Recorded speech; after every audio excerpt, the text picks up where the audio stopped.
ಚಾಮರಾಜನಗರದಲ್ಲಿ 7-8 ಗ್ರಾಮಸ್ಥರ ವಿರೋಧದ ಮಧ್ಯೆಯೂ ರೈಲ್ವೆ ಮಾರ್ಗದ ಮೇಲ್ಸೇತುವೆ ಕಾಮಗಾರಿ ನಡೀತಾ ಇದೆ. ಕಾಮಗಾರಿಯಿಂದ 7-8 ಗ್ರಾಮಗಳಿಗೆ ಸಂಪರ್ಕ ಕಷ್ಟ ಆಗುತ್ತೆ ಅಂತ ಗ್ರಾಮಸ್ಥರು ಬೀದಿಗಿಳಿದಿದ್ದಾರೆ. ಈ ಕುರಿತ ವರದಿ ಇಲ್ಲಿದೆ.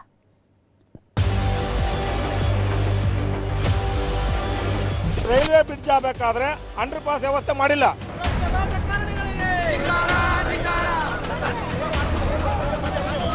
ಹೊಸ ಡಿಪಿಆರ್ ಆಗಬೇಕು, ಹೊಸ ಕಾಂಪನ್ಸೇಷನ್ ಫಿಕ್ಸ್ ಆಗಬೇಕು.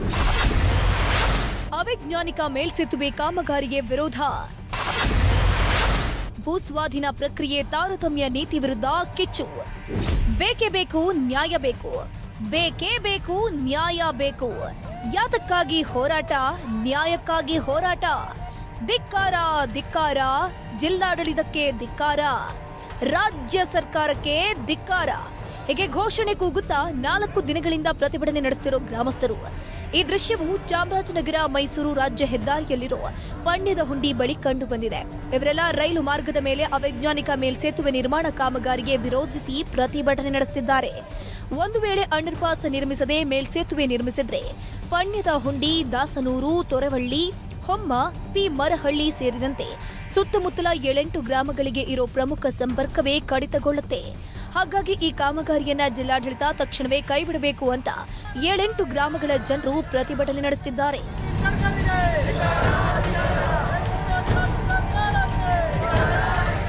ಪಣ್ಯದುಂಡಿ ಮೇಲ್ಸೇತುವೆ ಕಾಮಗಾರಿ 100 ಕೋಟಿ ಪ್ರಾಜೆಕ್ಟ್ ಇದು.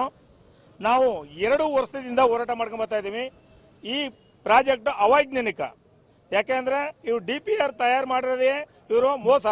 ಇಲ್ಲಿ ಏನಾಗಿದೆ ಅಂದ್ರೆ ಸುತ್ತಮುತ್ತ 40-50 ಹಳ್ಳಿಗಳು, ಇಲ್ಲಿ ಜಂಕ್ಷನ್ ಇದು. ಇಲ್ಲಿ ನಮಗೆ ರೈಲ್ವೆ ಬ್ರಿಡ್ಜ್ ಆಗಬೇಕಾದ್ರೆ ಅಂಡರ್ ಪಾಸ್ ಆಗಬೇಕು. ನಮಗೆ ಅಂಡರ್ ಪಾಸ್ ವ್ಯವಸ್ಥೆ ಮಾಡಿಲ್ಲ. ಹಾಗೂ ಇಲ್ಲಿ ಏನಾಗಿದೆ, ಜಮೀನು ಏನು ರೈತರು ಕಳ್ಕೊಂಡಿದ್ದಾರೆ, ಆ ಜಮೀನುಗಳಿಗೆ ಸರಿಯಾದ ವ್ಯಾಲ್ಯೂ ಕೊಟ್ಟಿಲ್ಲ. ಇನ್ನು ಮೇಲ್ಸೇತುವೆ ನಿರ್ಮಾಣಕ್ಕಾಗಿ ಜಮೀನುಗಳನ್ನು ಸ್ವಾಧೀನಪಡಿಸಿಕೊಳ್ಳಲಾಗಿದೆ. ರೈತರಿಗೆ ಪರಿಹಾರ ನಿಗದಿಪಡಿಸುವಲ್ಲಿ ಅಧಿಕಾರಿಗಳು ಭಾರೀ ತಾರತಮ್ಯ ಮಾಡುತ್ತಿದ್ದಾರೆ ಎಂಬ ಗಂಭೀರ ಆರೋಪ ಕೂಡ ಇದೆ.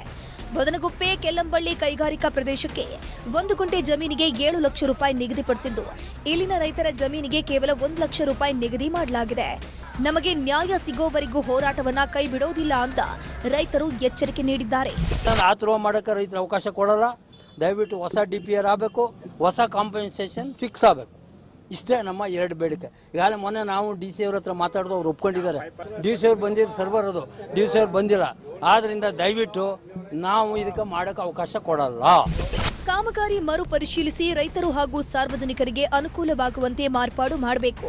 ಮೇಲ್ಸೇತುವೆ ಬದಲಾಗಿ ರೈಲ್ವೆ ಕೆಳಸೇತುವೆ ನಿರ್ಮಿಸಬೇಕು ಅನ್ನೋದು ಗ್ರಾಮಸ್ಥರ ಒತ್ತಾಯ. ಅಧಿಕಾರಿಗಳ ಮನವೊಲಿಕೆಗೂ ಬಗ್ಗದೆ ಪ್ರತಿಭಟನಾಕಾರರು ಹೋರಾಟವನ್ನ ಮುಂದುವರೆಸಿದ್ದಾರೆ.